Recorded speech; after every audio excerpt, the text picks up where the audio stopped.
மச்சான் இந்த கடையில் மீன் குழம்பு அருமையாக இருக்குடா. மீன் குழம்பு விட்றா, அந்த பொண்ணை பாடுறா மச்சான். எங்கடா மச்சான் சொல்கிற?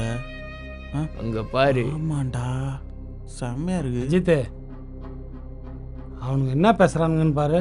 சித்தப்பா தெரியாம எதுவும் சொல்லக்கூடாது சித்தப்பா. கண்மணியை பத்தி தப்பு தப்பா பேசினுக்கிறானுங்கடா. இவ்வளோ கட்டிக்க போறோம், ரொம்ப கொடுத்து வச்சோம்டா. ஏய் ஏய், கட்டைக்கு வந்தா சாப்பிட்ற வேலையை மட்டும் பார்க்கணும். அதை விட்டுட்டு கடையில் வேலை பார்க்குற பொண்ணெல்லாம் தப்பா பேசிட்டு இருக்கக்கூடாது. உங்க வீட்டு பொண்ணா எப்படி தான் தப்பா பேசுவீங்களா? இல்லைன்னா தப்பா பேசினா சும்மா விட்டுருவீங்களா? உங்களை மாதிரி ஆளுங்க இருக்கனால தான் இன்னும் ஒரு பொண்ணு கூட ரோட்ல சுதந்திரமா நடக்க முடியல. எவன் எப்போ எப்படி தப்பா பார்ப்போன்னு பயத்தோடய வாழ்ந்துட்டு இருக்காங்க. இன்னொரு தடவை உங்களை இந்த கடை பக்கம் பார்த்தேன், அடிச்சு பாயெல்லாம் உடைச்சிருவேன். போங்கடா, ஏய் போங்கடா. அக்கா, சொல்லுங்க தம்பி. பக்கத்தில் இருக்க டென்டல் காலேஜ் ஸ்டூடெண்ட்டுக்கா.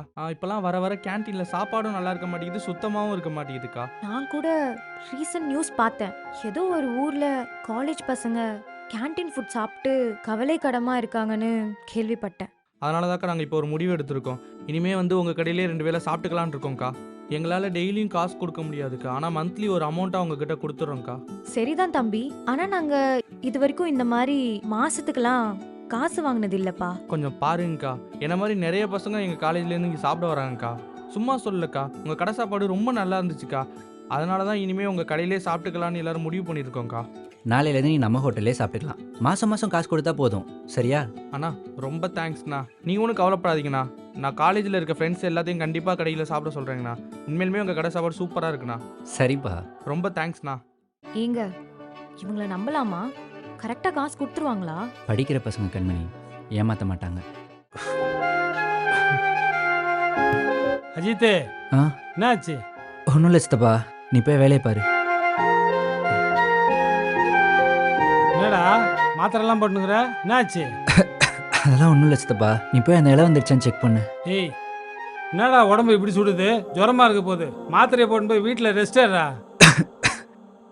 நான் போய் ரெஸ்ட் எடுத்துட்டா கடையா சித்தப்பா பார்த்துக்கிறது? ஏன், நான் இருக்கிறேன், கண்மணி இருக்குது, சதீஷ் இருக்கிறேன், கடையை நாங்கள் பார்த்துக்க மாட்டோமா? நீங்கள் சரியாக வேலை பார்க்கும்போதே இவ்வளோ தப்பு நடக்குது. கஸ்டமர் சரியாக கவனிக்க மாட்டீங்க, கல்லால் காசு வாங்கி போட மாட்டீங்க, சாம்பாரில் தண்ணியெல்லாம் ஊற்றுறீங்க. இப்படிலாம் இருந்தால் நம்ம கடைக்கு வர கஸ்டமர் எப்படி சித்தப்பா மறுபடியும் வருவாங்க? ஏய், ஏதோ ஒரு தடவை 2 தடவை நடந்திருக்கோம், அதுக்குன்னு எல்லா தடவையுமாடா நடக்கும்? இல்லை சித்தப்பா, நான் ரெஸ்ட் எடுத்தாலாம் வேலைக்காகாது. நான் போய் வேலையை பார்க்குறேன். வேலை பார்த்தா அதுவே கொஞ்சம் நேரத்தில் ஆட்டோமேட்டிக்காக சரியாயிரும். நீ போய் அந்த இலை வந்துருச்சான்னு மட்டும் செக் பண்ணு. நான் சொல்கிறத கேட்கக்கூடாதுன்ற முடிவோடு இருக்கிற இல்லை நீ?